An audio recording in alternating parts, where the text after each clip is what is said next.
These are some Dinar Guru updates, starting off with Militiaman Cat is out of the bag. It has been now for about 2 weeks. They gift the Bank of England what looks to be like the NSCNS. Presentation is an epic one. It shows the world that Iraq is ready for open for business. The sovereignty of a country is proclaimed by this action. We now watch the rollout to the international markets. The packet of currency in varying sizes and colors represents a new system that's being presented, one with a new value.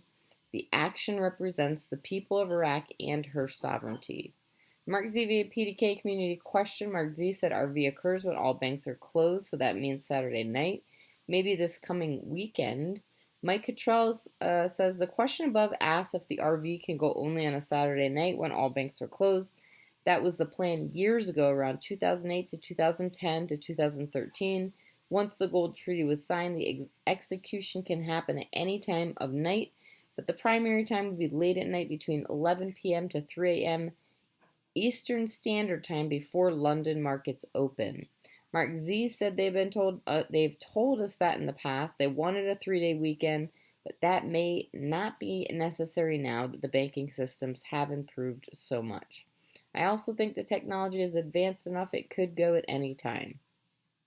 We have Nader from the Mideast saying they passed the food security law. On TV, politicians coming out and saying the food security law, it's against the people of Iraq. They did that to steal money. I don't think so. The Nader says the money is going to go through a lot of good things. Some of it's going to be stolen, of course. But I think 90% of it's going to make the electricity better, make the water better, make a lot of things better than before.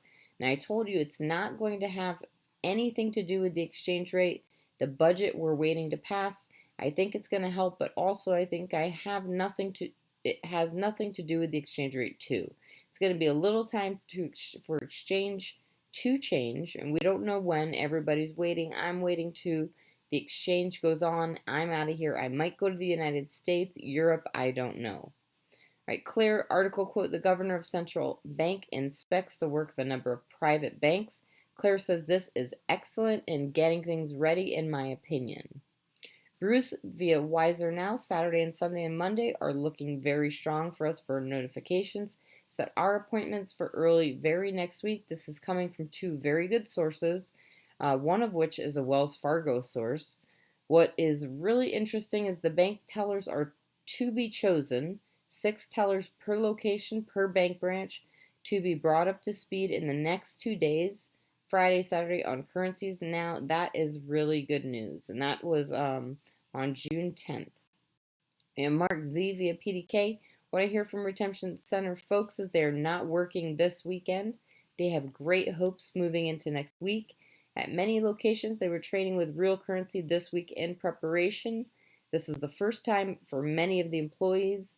News out of Iraq continues to be upbeat.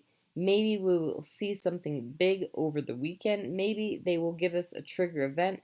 I don't anticipate any delays. I don't see them kicking the can at all. I think we are in a good place. All right, Pimpy says Iraq is sitting on the brink of all-out civil war. Tensions are rising. Protesters are gathering. There has been assassination attempts. There has been terrorist attacks. If you're hoping the rate change is going to happen this year, it's not going to happen. It's going to take at least 2 years, and that is if they magically got their government formed, passed the budget, and continued expanding on private and public sectors, as well as developing their agriculture. Instead, we have a stalemate. Lastly, we have Mountain Goat saying on Wednesday the Iraqi parliament approved the Emergency Support for Food Security Development law. Folks, this law has very little significance on the project to delete the zeros in reinstatement. I can tell you with 1,000% certainty the new RV rate is not in this new food security law.